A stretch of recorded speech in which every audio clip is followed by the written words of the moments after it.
Évangile de Jésus-Christ selon saint Matthieu, chapitre 16, versets 13 à 19.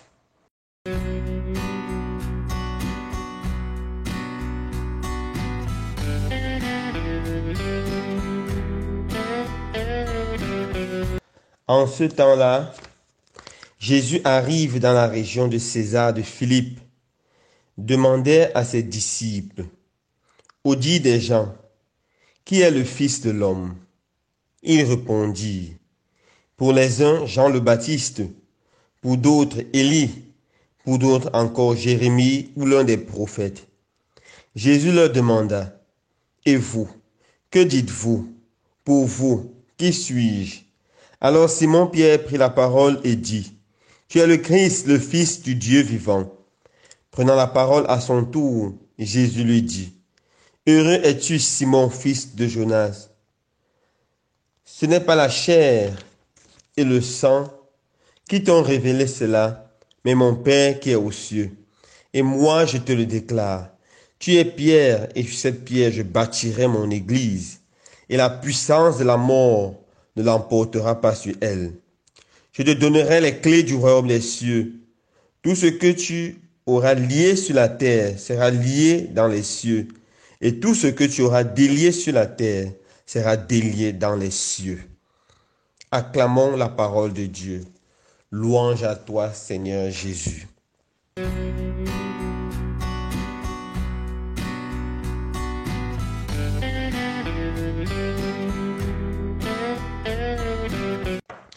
Chers frères et sœurs bien-aimés, aujourd'hui la Sainte Église, notre Mère, nous invite à célébrer avec joie et exultation la solennité des apôtres Pierre et Paul, Saint Pierre et Saint Paul. Qui est Saint Pierre? Saint Pierre est originaire de Bethsaïde et il fut appelé par Jésus.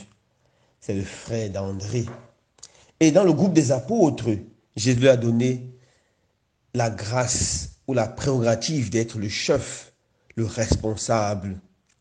On peut se poser la question, pourquoi Jésus a-t-il choisi Pierre pour faire de lui le chef de l'église, le chef du collège des apôtres? Pierre n'était pas le plus âgé, c'était le petit frère d'André. Pierre n'était pas le plus intelligent ou le plus lettré du groupe. Il était juste un pécheur de profession ou de formation. Mais pourquoi Jésus a-t-il choisi Pierre? Parce que Jésus a vu en Pierre un homme simple, avec un cœur généreux et prêt à le servir. Pierre avec une foi exceptionnelle, une foi extraordinaire. Rappelez-vous lorsque Jésus marchait sur l'eau et que les apôtres pensaient que c'était un fantôme et ils se mettaient à paniquer. C'est Pierre qui a dit à Jésus, Seigneur, si c'est bien toi, commande-moi de descendre dans la mer et de venir jusqu'à toi. Et Jésus lui a dit, viens. Imaginez la foi de Pierre lorsqu'il a fait le premier pas dans l'eau, lorsqu'il a commencé à marcher. Avec les yeux fixés sur Jésus, il avançait. Regardez encore le même Pierre qui à un moment regarde la mer, voit comment le vent était tellement violent et commence à s'enfoncer. Mais le même Pierre se tourne vers Jésus et crie, Seigneur, sauve-moi. Jésus tend la main, arrête Pierre. Une foi forte, une foi simple, mais aussi une foi qui tremblait à ses débuts. C'est encore Pierre qui était rempli de zèle et qui a dit à Jésus, Seigneur, jamais je ne vais te trahir. Même si les autres abandonnent, je serai avec toi. Jésus a regardé Pierre, a souri et a dit, Pierre, avant que le coq ne chante 3 fois, avant que le coq ne chante 2 fois, tu m'auras régné 3 fois. Et c'est ce qui s'est passé. Mais Pierre n'est pas resté devant son péché ou à se lamenter, ou même éventuellement à se suicider comme Judas. Non. Lorsque Pierre s'est rendu compte qu'il a régné Jésus, il a pleuré amèrement son péché. Il a pleuré encore et encore. Et il a dit dans son cœur, Seigneur, tu sais tout. Tu sais combien je t'aime. Pierre, avec cette capacité de revenir vers le Seigneur, et surtout Pierre avait ce grand désir de servir le Seigneur. C'est pour ça que Jésus a dit, je donnerai les clés du royaume des cieux. Et sur ta foi, Pierre, je bâtirai l'église. Et les portes de la mort n'emporteront pas sur elle. Finalement, Jésus, avant de quitter ce monde, a renouvelé sa confiance en Pierre et par 3 fois, il lui a dit, sois le pasteur de mes brebis, le berger de mes agneaux. Et finalement, Pierre est devenu, après la mort, la résurrection et la Pentecôte, le vicaire du Christ. Celui-là qui par sa prédication, celui-là qui par sa gouvernance et qui par ses efforts de sanctification devait rendre Jésus présent dans l'Église. Qui est Paul? Paul est né à Tarse. Il a été bien formé dans la tradition et la loi juive à l'école de Gamaliel. Mais Paul était un zélé en ce qui concerne la loi. Et pour lui, tous ceux qui ne suivent pas scrupuleusement la loi doivent mourir.